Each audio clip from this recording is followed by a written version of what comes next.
Então, continuando essa questão da Melanie Klein, que ela traz a ideia do seio bom e do seio mau.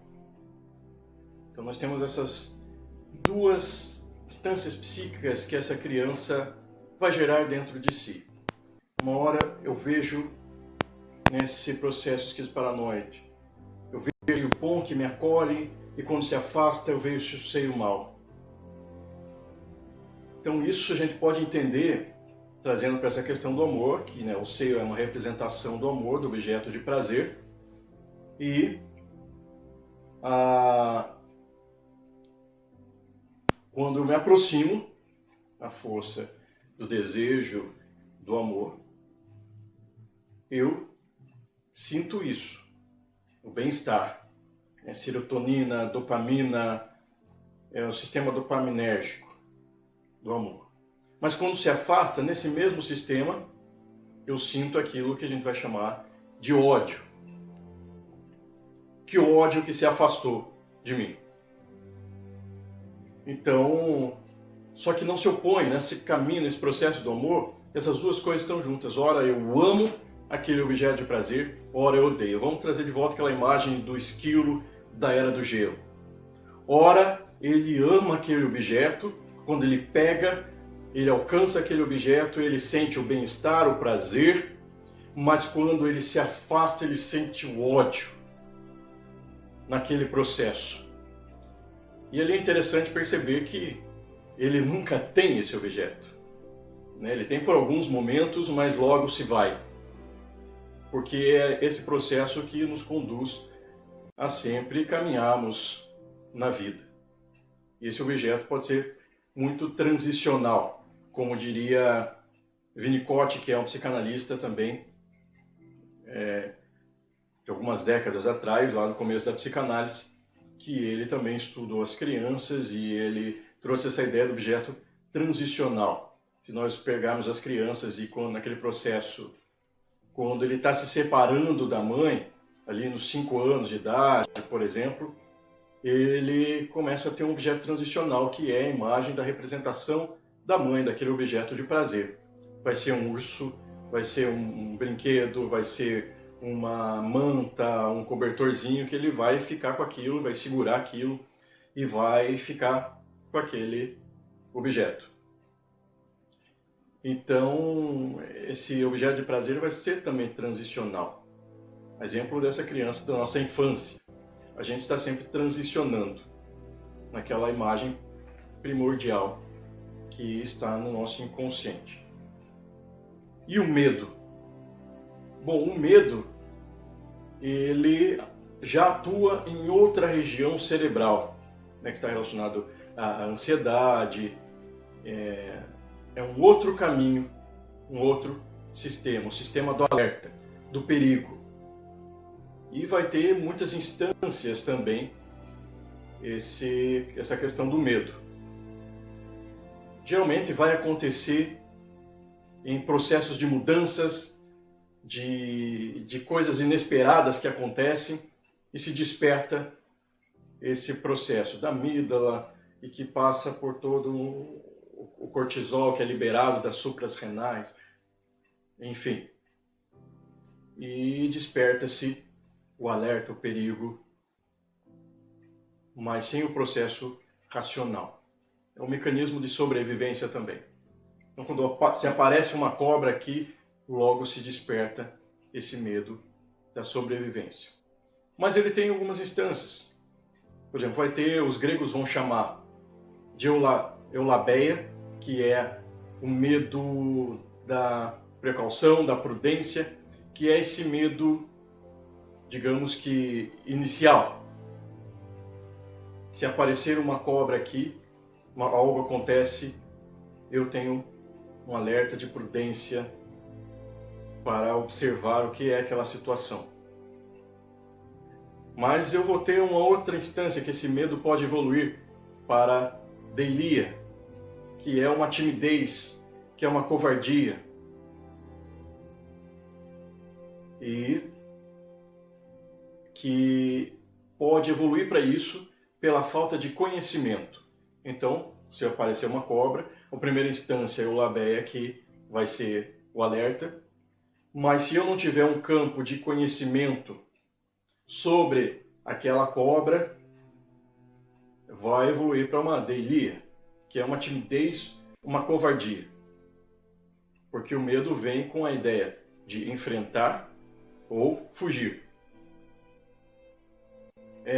E se permanecer essa deilia, eu posso evoluir para um phobos, que daí é a fuga. Phobos vem de fuga, né, no grego, que é a fobia, né, transliterado a fobia. E ela está muito baseada numa crença, num campo irracional e inconsciente. Então eu fujo. E qual é a diferença da deilia e do phobos? Ambos causam uma paralisia, mas a diferença é que no phobos existe um tipo de agressividade. Por exemplo, eu posso ver a cobra, sentir um medo, tal, paralisei. Mas, por outro lado, numa fobia, eu posso... Meu Deus, tira essa cobra daqui! E quando eu já saio, já estou correndo, eu quero que aquilo lá desapareça da minha frente. Essa é uma diferença. Mas o medo, na sua essência, ele é um afastamento. Ele promove a ideia de um afastamento. Enquanto o amor, ele aproxima, são forças atrativas, o amor e o ódio são forças atrativas, dentro do mesmo mecanismo cerebral. O medo, dentro desse sistema cerebral de alerta e sobrevivência, ele paralisa e tem a tendência do afastar. Então essa é a diferença. Por exemplo, se eu conheço alguém, uma pessoa, e eu me apaixono por ela, tenho aquele primeiro momento do amor primitivo, que seria a paixão, eu tenho também, junto com isso, um medo que vai ser também primitivo, que seria eulabeia, que é a prudência, a cautela. Eu tenho algo que me para de certa forma, julgar aquilo. Mas ele não paralisa por total. Eu vou sentir algumas questões do medo, que é o mesmo mecanismo da ansiedade. O coração acelera, a pupila aumenta, às vezes a pessoa pode suar, eu vou ter o primeiro encontro com alguém e eu tenho aqueles sintomas, né, da ansiedade, eu gaguejo, eu esqueço as palavras, porque está na parte primitiva da eulabeia e do amor, do eros. Mas, se esse medo evolui para deilia e phobos, eu não consigo ter essa manifestação de amor. Eu paro, eu travo e eu não continuo naquele processo até esse objeto de prazer, que no caso seria aquela pessoa. E eu falo a pessoa, mas esse objeto de prazer pode ser várias coisas. Pode ser um projeto, pode ser um objetivo de vida, enfim, pode ser inúmeras coisas. Então nós vamos ser essas instâncias do medo. Por isso que eu digo que o medo ele se opõe ao amor. Por isso, oposto. Ele se coloca contra. E nesse phobos do medo ali, que tem a parte das crenças, e pode ser crenças irracionais, por exemplo, é onde se aumenta muito a ansiedade. E a mente se divide.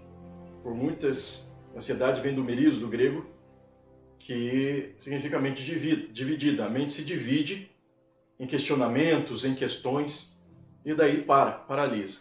Talvez seja o contrário, se a gente pegar a Bíblia, seja o contrário de fé. Fé no hebraico é emuná, que significa literalmente fidelidade, um estado de fidelidade. E se nós pegarmos essa palavra que é interessante, a raiz em, de emuná, significa mãe. E na pictografia M tem as duas consoantes Aleph e Mem, que significa a força da água. Talvez fazendo referência ao ventre, né? A força de gerar. É a fidelidade capaz de gerar algo. Como a água, que ela vai construindo caminhos na rocha, na pedra, na terra, enfim. Ela tem uma força capaz de produzir algo pela constância e pela fidelidade. Esse é um processo de amor. Então, se nós pegarmos a Bíblia, algumas imagens ali que aparecem, alguns textos, nós vamos ver que a dúvida do phobos, do medo do phobos, do questionamento, onde aumenta a ansiedade da mente dividida, que é a dúvida, faz parar o processo. Vamos dar um exemplo de Pedro, que quando via o seu objeto de prazer ali, Jesus, andando sobre as águas, ali as pessoas que estavam no barco, os discípulos, acharam que era um fantasma e perguntaram: és tu, mestre? E ele disse que sim e tal, e então eles questionaram: se é você, manda-nos. Pedro, né, disse: se é o Senhor, mestre, manda-me ir ter contigo, andar sobre a água também. E ele, por aquela palavra que o mestre disse, então venha, ele começou a andar naquele estado de emuná, fidelidade, que é um estado de amor também.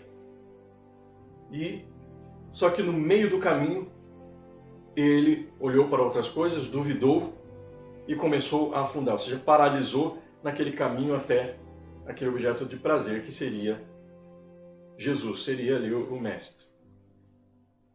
Então se opôs. E também Pedro, no momento em que Jesus foi preso, ele começou a seguir Jesus de forma afastada, de longe, porque ele teve medo. O medo afasta ele. E depois, Jesus, futuramente, em outro momento, diz para Pedro: Pedro, tu me amas? Que ali a palavra é filia. Você é cúmplice comigo, você tem reciprocidade, tem amizade comigo, então apacenta as minhas ovelhas. Então ele aproximou ali pelo amor, removendo o medo.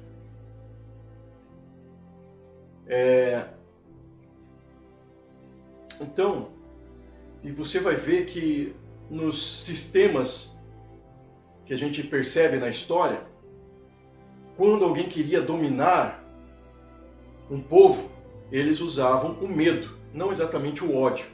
Se nós pegarmos os impérios, a igreja na Idade Média, eles promoviam medo sobre algo. Promoviam o medo do inferno, para as pessoas se afastarem daquilo que estava dentro daquele conceito de inferno, para que se aproximassem de Deus, da igreja, né? Produziam medo acerca do conhecimento. Se você tiver muito estudo, você vai virar ateu, você vai ficar louco. Então, colocava aquele medo, aquela crença que promovia um phobos, uma fobia, e então as pessoas se afastavam daquele conhecimento da anatomia, que eles consideravam que era bruxaria, enfim, para que se aproximassem dos conhecimentos da igreja. Então é um sistema de medo, que nós vamos ver no nosso dia a dia contemporâneo, a gente vai ver através da mídia, enfim, a gente vai ver em vários lugares a imposição do medo para que a pessoa se afaste daquilo e se aproxime daquilo que eu tenho interesse. Não exatamente o ódio.